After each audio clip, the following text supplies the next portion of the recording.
青素的京都1号芥末，天然的花青素芥末，不解麦，成纸一样这么薄，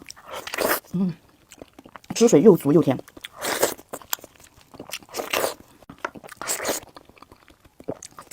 哇塞，姐妹真的纯天然的一个花青素，大有的哈，它证明这个火龙果非常的甜。哇塞，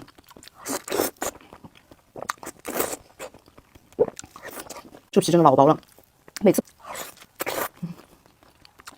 它甜度比白心的火龙果甜很多很多很多。